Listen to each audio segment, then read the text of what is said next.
မောင်ထုရဲ့6အိမ်မက်တွေပြန့်နှံ့လာတာနဲ့အမျှစမ်းမန်းဟာမှောင်မိုက်တဲ့အနက်ဆိုင်ဆုံးတဲကိုတဖြည်းဖြည်းဝါမျိုးချင်းခံလိုက်ရပါတယ်။အဲ့ဒီအချိန်မှာဂျက်တယောက်ဒေါသတကြီးနဲ့သူ့ရဲ့စွမ်းရှိသမျှကိုထုတ်သုံးပြီးပစ်ကိုအတင်းတွန်းလှန်ပစ်လိုက်ပါတယ်။ကလေးတွေရဲ့အိမ်မက်လှလှလေးတွေဟာ6အိမ်မက်တွေဖြစ်ပြောင်းလဲကုန်တယ်လို့မော်ပညာကိုယုံကြည်တဲ့ကောင်လေးတွေလည်းနဲတစ်ထက်နဲလာပါတော့တယ်။ဒါကြောင့်ကာကွယ်စောင့်ရှောက်သူတွေရဲ့စွမ်းအားတွေဟာတဖြည်းဖြည်းပြောက်ကွယ်လာပေမဲ့ဂျက်တယောက်ပဲအားကောင်းမောင်းတန်ကြံနေခဲ့ပါတယ်။ဘာလို့လဲဆိုတော့သူ့ကိုဘယ်သူမှမယုံကြည်ခဲ့ကြတာကြောင့်သူ့စွမ်းအားကတခြားသူတွေအပေါ်မမူတည်လို့ပါပဲ။နောက်တစ်နေ့ဟာအီစတာပွဲတော်နေ့ဖြစ်ပြီးအဲ့ဒီနေ့သာအဆင်ပြေပြီးဆုံးသွားမယ်ဆိုရင်ကလေးတွေရဲ့ယုံကြည်မှုပြန်ရလာပြီးဂါဒီယန်တွေလည်းအင်အားပြန်ပြည့်လာမှာပါဒါပေမဲ့ပစ်ချ်ကတော့ထောင်ချောက်ဆင်ပြီးသားပါ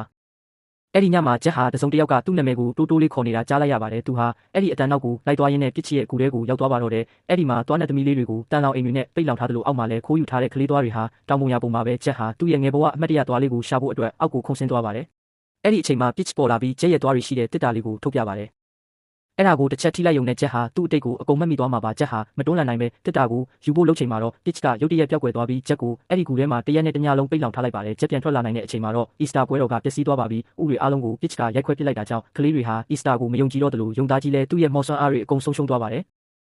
ဒါအပြင်ဂျက်တညလုံးပြောက်နေခဲ့တာကြောင့်သူ့အဖွဲ့သားတွေကလည်းသူ့အပေါ်ယုံကြည်မှုပြပြသွားပါတယ်သူဘလို့ရှင်းပြရမှန်းတော့မသိတော့ပါဘူးအဲ့ဒီအချိန်မှာပစ်ချ်ရဲ့အတန်ကတကြော့ပြန်ထွက်ပေါ်လာပါတယ်ဒီတစ်ခါတော့ဂျက်ကလှည့်ဖျားတာကိုမခံတော့ပဲချက်ချင်းတိုက်ခိုက်ပါတော့တယ်ပစ်ချ်ကဂျက်ကိုဖျားရောက်လို့မရတော့တာကိုသိသွားတဲ့အခါတွားနဲ့သမီးလေးတဦးကိုဖမ်းကင်ပြီးဂျက်ရဲ့တောင်ဝေးကိုပေးဖို့ချင်းချောက်ပါတယ်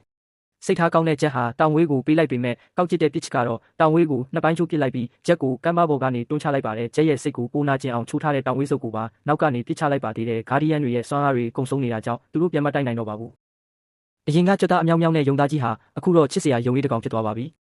ကလေးတွေဟာပုံမြင်တွေကိုမယုံကြည်တော့တာကြောင့်ယုံကြည်မှုအလင်းတန်းလေးတွေဟာတစ်ခုပြီးတစ်ခုငြိမ်းသွားပြီးကဘာပေါ်မှာကလေးတစ်ယောက်ပဲယုံကြည်မှုကျန်မာတော့တယ်အဲ့ဒီအချိန်မှာပဲကမ်းမအောက်ခြေကဂျက်ဟာသူ့ရဲ့အတိတ်မဉဏ်တွေကိုနောက်ဆုံးမှာတော့ပြန်လဲဖော်ထုတ်နိုင်ခဲ့ပါပြီ